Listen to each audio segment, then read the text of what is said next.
후배 중에 저를 많이 따르던 이가 있었는데 하루는 얼굴에 수심이 가득하여 저를 찾아왔습니다. 그리고 자신의 고민에 대해 털어놓았습니다. 자신이 무언가 적절치 못한 일을 하고 있었는데 그게 잘못된 것도 알고 있지만 손을 뗄 수 없다고 저에게 하소연했습니다. 그러면서 제가 좋은 충고를 해주면 형이 말하는 대로 하겠다라고 얘기하더라고요. 그래서 저는 당연히 단호하게 그것을 벗어나야 된다, 손을 떼야만 한다라고 충고해 주었죠. 그래야겠죠, 그게 맞겠죠. 썩 만족스럽지 않은 표정으로 그렇게 중얼거리던 그 친구는 이후에 어느 순간부터 저를 피하기 시작했습니다. 그때 깨달았습니다. 그 친구가 듣고 싶었던 이야기가 아니었구나. 그 친구는 나에게 다른 이야기를 듣고 싶었구나 라는 생각이 들었습니다. 이와 비슷한 상황이 복음서에도 나오는데요, 바로 주님을 찾아왔던 부자 관원 그 청년의 이야기입니다. 그는 영생을 얻기 위해 무엇을 해야 하냐고 주님께 나와 진지하게 질문합니다. 그래서 정작 주님이 그에게 답안지를 주었는데 그 답안지를 부담스러워하게 되죠. 내 모든 소유를 팔아 가난한 자에게 주고 나를 따라오라. 그는 분명 이런 해법을 원했던 것이 아니었을 것입니다. 또 다른 이야기인데요, 예루살렘 성이 완전히 무너지고 바벨론에 의해 남유다 왕국이 멸망하게 되었을 때 바벨론의 군 사령관은 유다 백성들 중에 친바벨론 인사였던 그다랴를 그곳에 총독으로 세웁니다.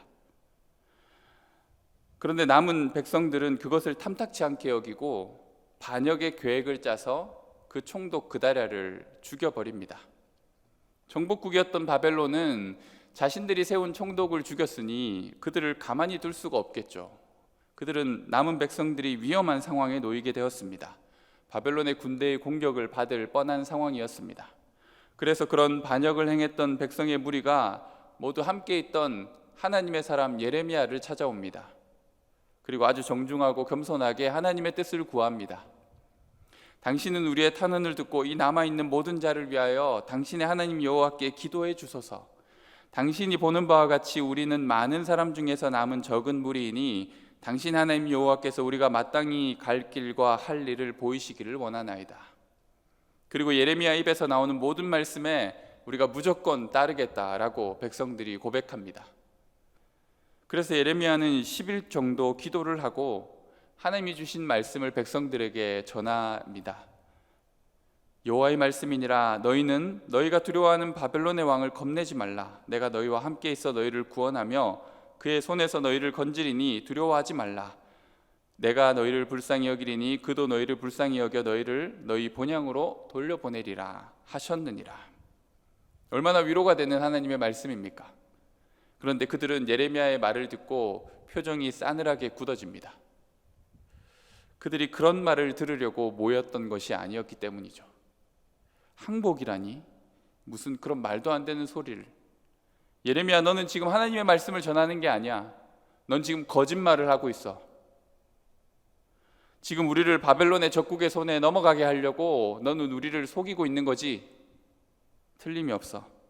우리는 절대 항복하지 않을 거야. 우리는 이집트까지 도망갈 거야. 하나님께서 예레미야에게 알려주신 대로 그들은 결국 하나님의 말을 듣지 않고 이집트까지 도망해 갑니다. 도망쳐간 그들이 그곳에서 얼마나 더 많은 괴로움을 당하는지는 말씀을 통해 우리는 보게 됩니다. 아니, 이럴 거면 굳이 왜 물었습니까? 하나님의 뜻에 순종할 생각도 없으면서 답정너처럼 답을 가지고 다가와서 질문하였지만 그 뜻을 순종할 마음이 없는 거죠. 순종하겠다는 거짓된 약속이 되어버렸습니다.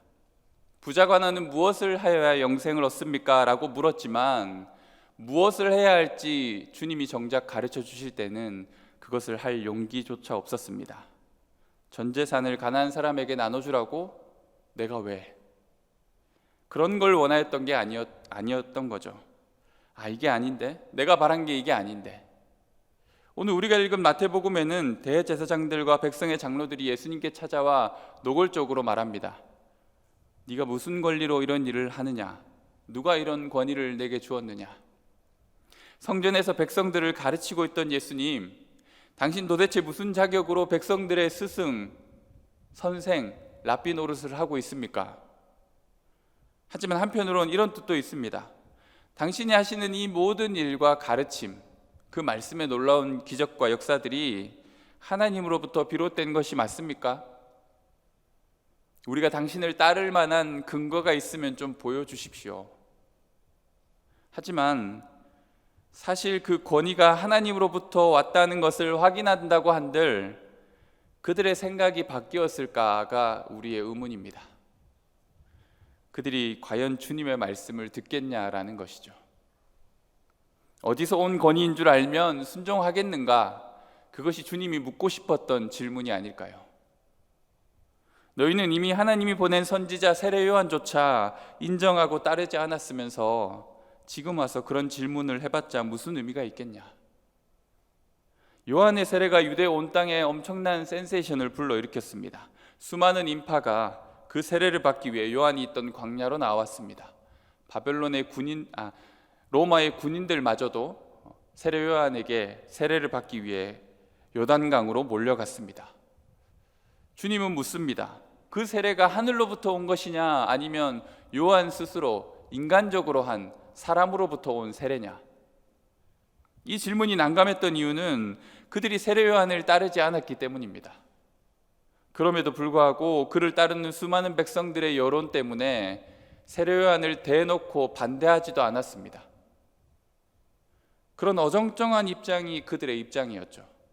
그런데 이 입장이 흡사 주님을 향한 입장과도 비슷했습니다.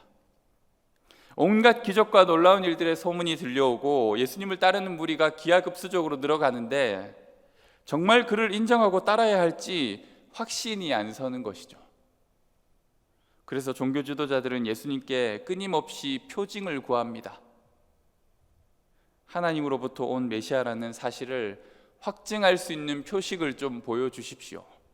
그러면 믿겠습니다. 우리를 압도하는 기적을 보여주세요. 꼼짝 못할 기가 막힌 논리로 나를 설득해봐요. 그럼 내가 인정할게요. 내가 순종할 만한 압도적인 권위를 보여줘 보세요. 그런데 과연 그런 순종이 참된 순종이라고 할 수 있을까요? 하나님은 어쩔 수 없는 굴복이 아닌 참된 순종을 원하시는데요. 압도될 만한 기적이나 놀라운 일, 예를 들면 뭔가 눈앞에 번쩍하고 보인다거나 내 발 앞에 천둥이 친다거나 하늘에서 구름이 시커멓게 몰리더니 빛이 쏟아지면서 하나님의 음성이 내 귓가에 들린다거나 비상하고 초월적인 일들이 벌어진다면, 내가 바라는 말도 안 되는 일이 기적처럼 일어난다면 우리는 믿을 수 있으리라 생각합니다. 하나님을 보여봐. 그럼 믿을게. 만약 그런 일이 있어서 입이 쩍 벌어졌다고 칩시다. 그건 그냥 압도될 만한 일과 그 강력한 사건에 나의 의지와 주장을 잠시 스탑한 것뿐입니다. 순종이라고 할 수는 없습니다. 기적이 가져온 믿음의 한계가 바로 그것입니다. 한 사람의 주체적인 결단이 없고서는 믿음에 이를 수가 없습니다. 그냥 인정할 수밖에 없는 상황에 놓였던 것인 뿐이죠. 정말 그렇네. 와, 진짜 그런 일이 있네. 자신을 들여 믿고 따르는 게 아니기에 하나님이 바라시는 순종에, 믿음에 이를 수 없는 것입니다. 순종은 어찌되었든 우리의 의지를 드려야만 합니다. 많은 바리새인들과 종교 지도자들은 생각했습니다. 아니, 예수님 좀 헷갈리게 하시지 말고 제대로 보여주시면 좋겠습니다. 당신이 메시아라는 결정적인 증거를 말입니다. 금방 고개가 숙여지고 인정하게 되는 전문가들이 우리 주변에 참 많죠. 실력자들이 있습니다. 그들이 가진 학위, 업적, 유창한 말과 논리에 우리는 탐복합니다. 아, 그렇군요. 비판적으로 검토하고 스스로 그것을 확인하지도 않은 채 우리는 고지곳대로 전문가의 말을 액면 그대로 받아들일 때도 많습니다. 그가 가지고 있던 명성의 햇살에 눈이 부셔서 의지적인 노력도 고찰도 하지 않습니다. 그에 반해 뭔가 내세울 이력이 없는 사람, 그 깊이를 이해할 안목이 나에게는 없는 것 같고 눈에 들어오는 확연한 임팩트가 없는 그런 사람을 볼 때 우리는 쉽게 그를 무시합니다. 뭐야, 별거 없네. 대제사장, 백성의 장로, 유다 사회에서 초엘리트 그룹이었던 그들, 나름대로의 지위와 자격을 두루 갖추고 소위 권위자라는 이름으로 살았던 이들이 보기에 예수님은 뭔가 사짜 느낌이 나는 거죠. 그럼에도 불구하고 그에게는 남다른 영적인 권위가 있었고 그를 따르는 사람들이 많았습니다. 그 정체가 궁금했고 불편했던 것이죠. 만일 종교 지도자들이 열린 마음과 겸손한 자세로 예수님께 배우려고 했다면 어땠을까요? 니고데모처럼 그들이 가지고 있었던 율법에 대한 해박한 지식과 정결하게 살고자 하는 거룩한 열망, 그리고 명망 있는 지위와 선생과 지도자로서의 면모를 갖춘 채 참되신 구주 되신 예수님을 인정하고 따를 수 있었다면 금상첨화라고 할 수 있었겠죠. 하지만 그게 잘 되지 않습니다. 쉽지 않습니다. 인간은 무척 교만하기 때문이죠. 교만한 사람의 특징은 배우려고 하지 않는 것입니다. 인간은 권위에 순종하는 것을 어려워합니다.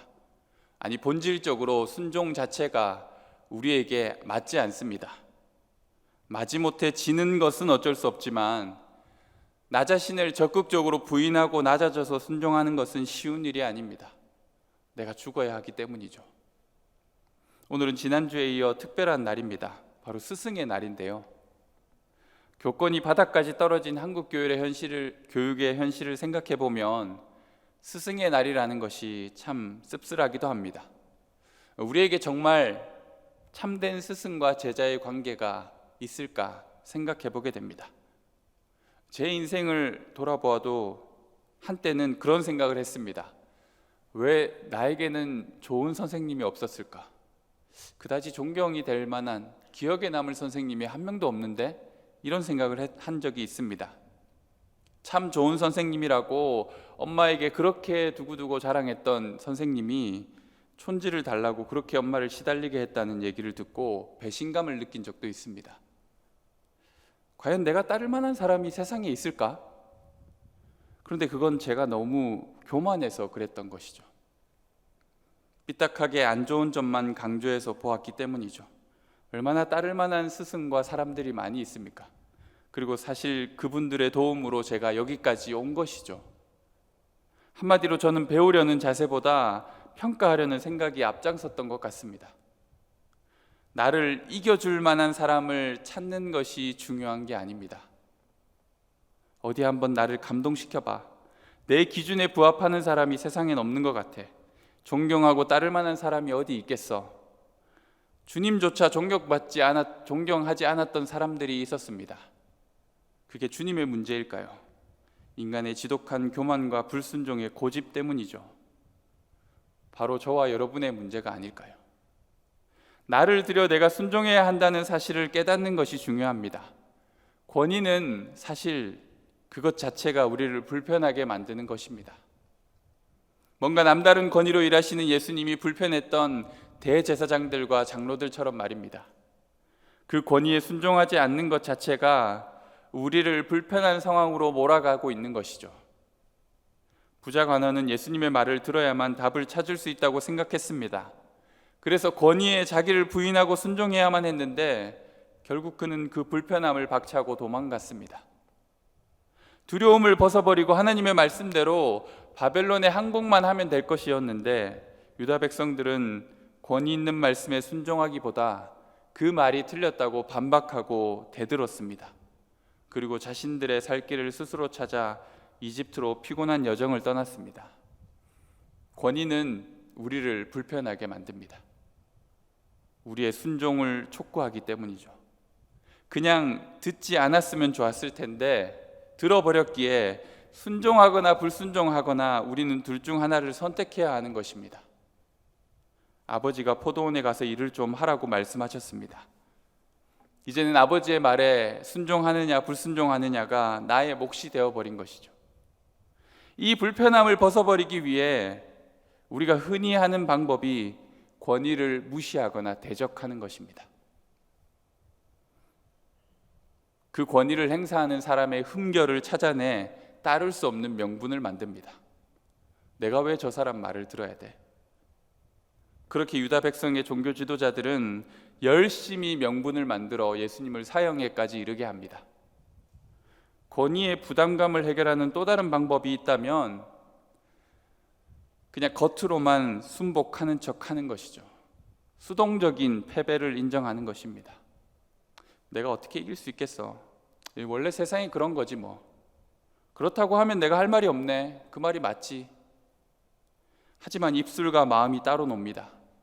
세례 요한의 인기와 영향력을 따르고 싶진 않지만 백성들 이목 때문에 딱히 반대하지도 않았던 대제사장과 장로들의 입장이죠. 순종이 아니라 저버린 것입니다. 그냥. 우리는 대체로 불편한 권위에 대하여 다음과 같은 두 가지 반응을 하며 살아왔는지도 모릅니다. 권위 있는 말씀이 나를 찌르고 나의 변화와 행동을 요청하고 나를 몰아세울 때 우리는 반항하였습니다. 둘째 아들처럼 소리쳤습니다. 싫어요. 안 갈 거예요. 때론 첫째 아들처럼 하기도 합니다. 아버지니까 대답은 제대로 해야지. 네, 갈게요. 그런데 마음으론 갈 생각이 없습니다. 내가 첫째고 말 잘 듣는 아들이 되어야 한다는 생각 때문에, 내 이미지 때문에 하는 척은 하지만 삶은 따라가 주지 않습니다. 순종하는 척만 하는 것이죠. 하나님이 주시는 권위의 말씀은 결국 우리에게 지향하는 바가 무엇일까요? 우리에게 촉구하는 것이 무엇일까요? 바로 우리의 뉘우침을 바라십니다. 뉘우치는 자가 진정으로 순종할 수 있습니다. 권위에 대한 가장 바른 자세입니다. 우리는 뉘우치는 자가 되어야 합니다. 뉘우친다는 것은 내가 잘못되었다는 것을 인정하는 태도입니다. 하지만 힘에 의한 굴종이 아닙니다. 뉘우칠 수 있는 것은 다른 데서 오는 것이 아니라 사랑과 은혜를 맛봄으로 뉘우칠 수 있습니다. 저의 이야기를 생각해 보면 반항기 가득하고 세상에 불평불만이 많았던 저였습니다. 권위라고 하면 질색하던 저였습니다. 그런데 은혜를 입게 되자 제가 점점 바뀌기 시작했습니다. 뉘우치게 되었고 배워야겠다는 생각을 하게 되었고 쓴소리를 들으면서도 그게 나를 위한 말이라는 생각을 점점 하게 되었습니다. 그러고 나니 모두가 저의 좋은 스승이었습니다. 친구도, 선배도, 그리고 선생님도 내가 만나는 그들에게 배울 수 있구나, 그 은혜를 깨닫게 되었습니다. 알량한 자존심으로 내가 돈이 없지 자존심이 없냐, 그런 똥꼬집으로 교만하게 살았었는데 권위를 인정하고 순종할 수 있는 부드러운 마음이 내 안에 생긴 것이죠. 참 놀라운 일입니다. 은혜가 아니고는 설명이 안 됩니다. 지혜로운 사람은 5살 아이에게도 배울 수 있습니다. 아이의 순수함과 따뜻한 마음을 배웁니다. 하나님은 본디 사람을 창조하실 때 배우는 자로 만드셨습니다. 이 세상에 배울 것들이 얼마나 많습니까? 그에게 배우고 자신을 확장하여 세워가는 것, 자신에게 갇히지 않고 여러 사람에게 세운 권위를 순종하고 존중하고 그를 통해서 내가 성장해 가는 것, 그것이 하나님이 우리에게 주신 선물과도 같은 하나님의 형상이라고 할 수 있죠. 그런데 우리는 이 형상을 잃어가고 있습니다. 첫째 아들의 유형이나 둘째 아들의 유형이나 우리 모두 불편한 하나님의 권위에 순종하지 않은 것은 똑같습니다. 그런데 뉘우치는 쪽은 더 진실한 둘째입니다. 버릇없고 말을 함부로 하는 둘째가 그래도 아버지에 대한 마음이 더 각별합니다. 첫째는 오히려 능숙하게 상황을 잘 넘어갑니다. 아버지가 확인만 하지 않으면 자신은 예의 바르고 순종적인 아들로 남는 것입니다. 자신의 감정을 감추고 가면을 쓰고 생활하면 좋은 평가를 받을 수 있습니다. 어릴 때부터 신앙생활을 해온 많은 사람들이 이렇게 하나님 앞에 살아가지 않을까요? 매번 지적을 받는 것은 둘째입니다. 매번 칭찬받는 것은 첫째입니다. 아버지에게 대들던 배은망덕한 둘째가 오히려 아버지의 건강을 걱정합니다. 연로한 나이를 생각해서 뒤늦게 일을 하러 갑니다. 투덜거리지만 고생할 아버지가 눈에 밟히는 것이죠.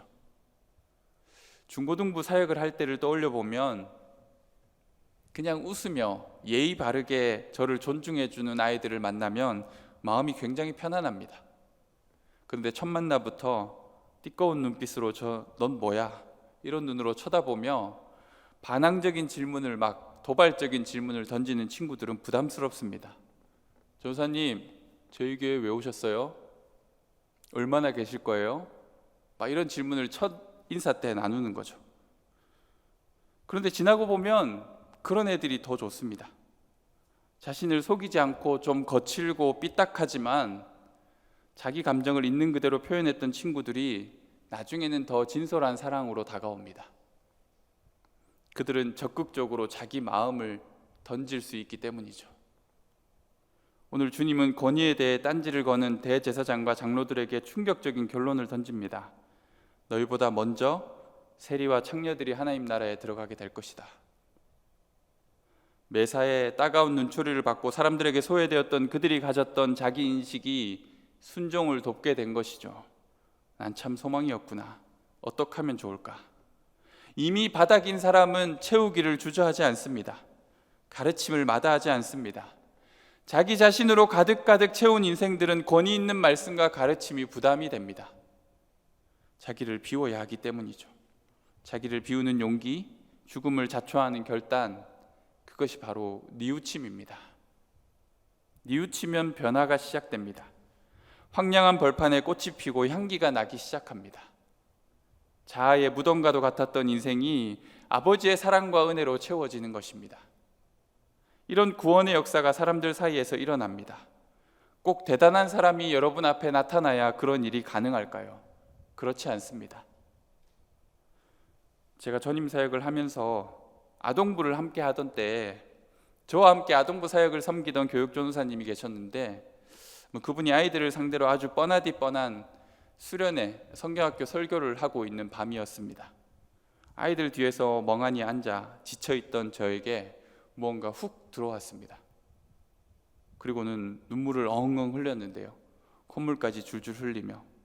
근데 웃긴 건 제 옆에서 막 까부는 친구들을 담당하던 여자친구를 따라온 새 친구 형제가 저랑 비슷한 수준으로 막 꺼이꺼이 울고 있더라고요. 하나님이 부르실 때, 하나님이 찾으실 때 언제까지 고집을 피우며 자존심을 내세울까요? 우리는 하나님의 부르시는 그 권위 있는 목소리를 들을 때 한껏 무게와 폼을 잡던 어깨에 힘을 풀고 주님께 우리는 이제 무릎을 꿇어야 하지 않을까요? 마치 슬램덩크에서 농구가 하고 싶다고 울면서 자기 진심을 얘기했던 정대만처럼 말입니다. 우리의 진솔한 은혜에 대한 갈망을 그냥 있는 그대로 하나님께 고백해야 하지 않을까요? 첫째 아들처럼 자기는 괜찮은 신앙인인 것처럼 자기의 삶을 감추고 살았던 우리들, 그 가면을 이제는 벗어나야죠. 반항적으로 하나님 앞에 나는 하나님을 따르지 않을 거라고 소리치고 외쳤지만 내 영혼의 갈증과 그 아픔 때문에 주님 앞에 엎드릴 수밖에 없었던 우리의 진솔한 마음을 이제는 하나님 앞에 고백해야 되지 않을까요? 우리는 권위에 순종하는 것을 싫어합니다. 그런데 주님은 우리에게 가장 아름다운 권위로 찾아오셨습니다. 여러분을 위해 자신의 생명을 드릴 수 있을 만큼 우리가 순복할 이유가 마땅한 권위가 어디에 있겠습니까? 주님은 우리를 위해 자기 목숨을 버렸습니다. 주님께 순종하는 것만이 우리에게 주신 하나님의 구원과 복임을 기억했으면 합니다. 그래서 우리의 삶에 주어진 우리 가운데 세운 여러 권위들이 있습니다. 여러분을 살리는 권위가 여러분 주변에 가득합니다. 그들 가운데 하나님이 가르쳐 주시는 것들을 잘 배우고 따르기를 원합니다. 그리고 그뿐 아니라 우리 영혼을 다해서 순종하고 따라야 될 주님의 권위, 구원의 길로 우리를 부르시는 하나님의 음성에 이제는 도망치지 않았으면 좋겠습니다. 주님, 제가 주님을 따르겠습니다. 순종하는 모든 청년들이 되었으면 합니다. 기도하겠습니다.